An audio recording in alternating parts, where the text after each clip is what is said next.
अस्सलाम वालेकुम। City news network के साथ मैं हूं आपका होस्ट सौकीर अकरम और आज हमारे साथ जो लड़कियां मौजूद है माशाल्लाह से ये वो लड़कियां हैं जो पाकिस्तान को रिप्रेजेंट करने के लिए और तकरीबन 77 ममालिक के साथ कम्पीट करने के लिए कीनिया जा रही हैं और डिबेट कंपटीशन है इनका और इन्होंने तैयारी कितनी की है, लड़कियां इतना पढ़ कैसे लेती हैं मुझे अभी तक ये समझ नहीं आ रही है। लेकिन ये 2 लड़कियां हमारे साथ मौजूद हैं जो जिनका जज़्बा, जिनका बात करने का तरीका ये बात साबित करता है कि उन्होंने पाकिस्तान के अंदर तमाम स्टूडेंट्स को इस बात की मोटिवेशन दी है, आगाही दी है कि अगर लड़कियां चाहें तो वो बहुत कुछ कर सकती हैं और ना सिर्फ पाकिस्तान में बल्कि पूरी दुनिया के अंदर जो है वो अपना नाम रोशन कर सकती हैं, अपने पाकिस्तान का नाम रोशन कर सकती हैं। हमारे साथ ये 2 होनहार लड़कियां मौजूद हैं, इनसे बात करेंगे। अच्छा बताइएगा, आपका नाम क्या है? मेरा नाम अस्मा मांडवी वाला है, कराची से हूँ मैं।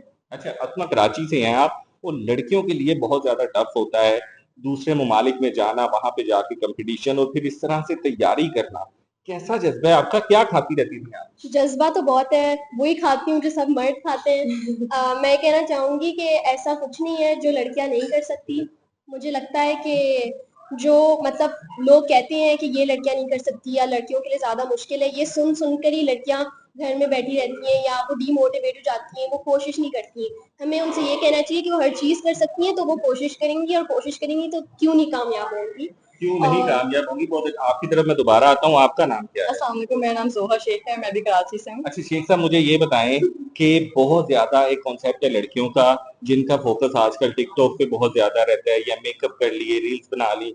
आपने जो फ़ील्ड चूज़ की है, ये फ़ील्ड यकीनन बहुत ज़्यादा टफ़ भी होगी और इसमें बहुत कुछ याद करना पड़ता होगा।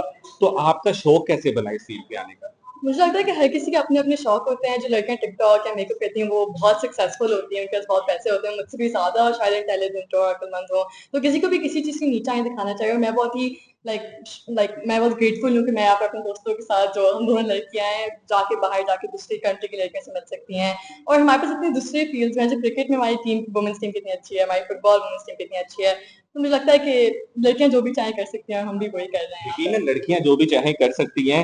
मुझे क्यूरियोसिटी हो रही है ये जानने की कि आखिर डिबेटिंग आपने इसके अंदर जो आपका कंपटीशन है इसमें कौन-कौन से टॉपिक्स होते हैं? किन-किन टॉपिक्स पे आपने जो है वहाँ पे डिबेट करनी है? जी, ये मैं दूसरी दफ़ा जा रही हूँ इसलिए मैं बता सकती हूँ कि हर जो चीज़ जो हमारे माशरे में बात होती है, टेक्नोलॉजी की, सियासत की, इकोनॉमिक्स की कि क्या पॉलिसी होनी चाहिए। अभी हमारा फिस्कल बजट पाकिस्तान में पास हुआ है, उसपे बहुत से लड़कियाँ और लड़के भी हैं जिनको पता नहीं है कि उसके अंदर क्या लिखा हुआ है। मैं चाहती हूँ कि जो हमारे जवान लोग हैं, वो बड़े होके ये सोचेंगे नहीं कि जब वो वोट दे रहे हैं, वो सियासतदान जिनको वो ऑफ़िस में ला रहे हैं, वो क्या कर रहे हैं। ये बात सिर्फ आप जान के ही जान सकते हो और ये जाननी चाहिए और ये सब बातों के ऊपर ही डिबेट होता है कि क्या हमें क्या चीज़ करनी चाहिए ताकि हमारा माशरा और बेहतर हो सके, लोगों के हक हम पूरे कर सकें, हम जो जो हमारी गर्मियाँ हो रही है, क्लाइमेट चेंज हो रही है, इसके बारे में हम जान सकें, हम इसके बारे में बात कर सकें, ये इन चीज़ों पर डिबेट होती है। इन चीज़ों पर डिबेट होती है लेकिन इसके लिए प्रॉपर एक बैकग्राउंड होगा, तैयारी होगी, बजट पास हुआ है, आपको पता होगा कि 2025 के बजट में क्या-क्या चीज़ें इंक्रीज़ हुई हैं, जी, क्या-क्या जी। डिक्रीज़ हुई हैं। तो इसकी कैलकुलेशन आप कैसे करती हैं? कैसे आप जो बुक्स हैं, जो सारी रिसर्च है वो कैसे करती हैं? जी, रिसर्च करना इतना मुश्किल नहीं है जितना लगता है। ज़रूरी नहीं है कि आपको सबसे अच्छी अंग्रेज़ी आनी है, आपको पढ़ना लिखना आती है कि कोई ज़रूरत नहीं है। आप यूट्यूब खोलें, आप सर्च करें कि दुनिया में क्या हो रहा है, हर बात की नॉलेज है दुनिया के अंदर। आपको आपके अंदर क्यूरियोसिटी होनी चाहिए, आपके अंदर जज़्बा होना चाहिए कि आप जाके सोचें। आप एक दफ़ा कोशिश करेंगे तो आपका दिल चाहेगा दूसरी दफ़ा करने का। और मैं ये सोचूँगी कि इसमें कोई मुश्किल बात नहीं है, इसमें कोई मुश्किल कैलकुलेशन नहीं होती। बुक्स पढ़ना, ये सब चीज़ें करना हमें बचपन से हर बच्चे को सिखाना चाहिए, लड़कियों को और लड़कों को, ताकि वो बड़े होके उनके लिए बस ये नॉर्म चीज़ हो कि मैं मुझे पढ़ना है, मुझे देखना है कि क्या हो रहा है दुनिया में, मेरे घर से बाहर क्या चीज़ें हो रही हैं। घर से बाहर क्या चीज़ें हो रही हैं, बहुत अच्छा आपने जवाब दिया। आप मुझे ये बताएँ कि इंटरेस्ट डेवलप करने का तरीका क्या है?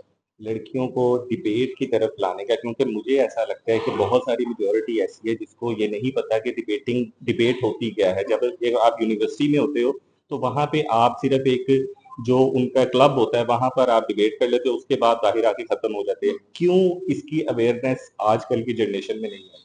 आई थिंक कि अवेयरनेस इसलिए नहीं क्योंकि ऑब्वियसली हमारी सोसाइटी थोड़ी कंजर्वेटिव है, नहीं चाहती कि लड़कियां बाहर जाएं, लेकिन जैसे हम यहाँ पर हैं, ये ज़्यादा अवेयरनेस स्प्रेड करती है इंटरनेट पे, लोगों को पता होता है कि लड़कियां कर रही हैं बड़ी चीज़ें बाहर जाके अपने घरों से, और बाद से उनको एक शौक मिलता है कि वो जाके और जाके सीखें डिबेट्स के बारे में और दूसरी चीज़ों के बारे में। और मुझे लगता है कि अगर हमारा ये जानना दूसरी लड़कियों को इंस्पायर करेगा कि वो लोग भी बाहर जाके डिबेट्स करें, दुनिया के बारे में सीखें, और स्पेशली इंटरनेट के दौर में तो काफ़ी आसान है कि आप सोशल मीडिया में भी जाओगे, टिकटॉक पे भी जाओ, तो आपको कुछ मिल जाएगा इस दुनिया के बारे में। और क्योंकि हम ही वही यूथ है जो अभी वोट करेंगे, सब 18 साल के हो रहे हैं, तो आई थिंक बहुत जरूरी है कि लड़कियां और लड़के सब सीखें दुनिया के बारे में। बिल्कुल, बहुत सीखें। अब आप दोनों के लिए अस्मा और ज़ोया एक-एक सवाल है। आप लोगों ने हमारी आने वाली जो जनरेशन है बहुत बड़ी है और बहुत सारे लोग मिलियंस में आपको देखने वाले हैं। आप उनको क्या मैसेज देना चाहेंगी एज़ अ स्टूडेंट और एज़ अ गर्ल? मैं ये मैसेज दूंगी कि जिस चीज का शौक है आपको उसको परस्यू करें।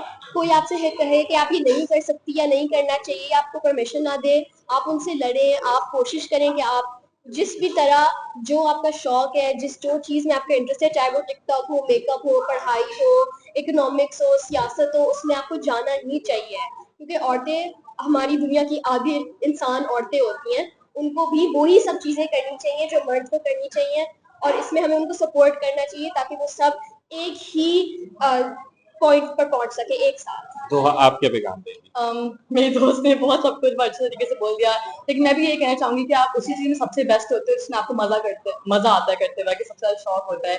तो जिसको भी, और स्पेशली लड़कियों को अगर किसी में शौक है, तो हमें एज ए सोसाइटी और माशरा उनको मोटिवेशन देनी चाहिए कि जिसमें भी उनको शौक है वो जाके बाहर करें और ज्यादा सीखें दुनिया के बारे में, क्योंकि अगर लड़कियां नहीं है तो मतलब आधी दुनिया नहीं है। तो हम चाहते यकीनन हैं कि बहुत अच्छा इन्होंने ना सिर्फ जवाब दिया बल्कि पैगाम दिया और ये पैगाम पूरी दुनिया में देखने वाली लड़कियों के लिए है कि ये लड़कियां भी उसी माँ बाप की औलाद हैं, ये भी उसी माशरे से निकल कर बड़ी हो रही हैं, ग्रो कर रही हैं। लेकिन आज ये 2 लड़कियां और इनके साथ जो 8 लड़के और लड़कियां हैं, वो पाकिस्तान को रिप्रेजेंट करने के लिए एक दूसरे मुल्क में जा रही हैं और तकरीबन 77 ममालिक की जो स्टूडेंट्स हैं उनके सामने बैठकर ये डिबेट करेंगी, अपना एजेंडा रखेंगी, अपने जवाब रखेंगी और अपने लफ्ज़ों की ताकत के साथ पाकिस्तान का झंडा वहाँ पर बुलंद करके आएँगी। मेरी इनके साथ नेक ख्वाहिशात हैं, मैं चाहता हूँ आप भी सब इनको नेक ख्वाहिशात दें और इनको खैर से रुखसत करें और खैर से ये पाकिस्तान का झंडा वहाँ पर लहराते हुए वापस आएँ। अपने होस्ट, अपने दोस्त तौकीर रकीम को इजाज़त दीजिए। अल्लाह हाफ़िज़।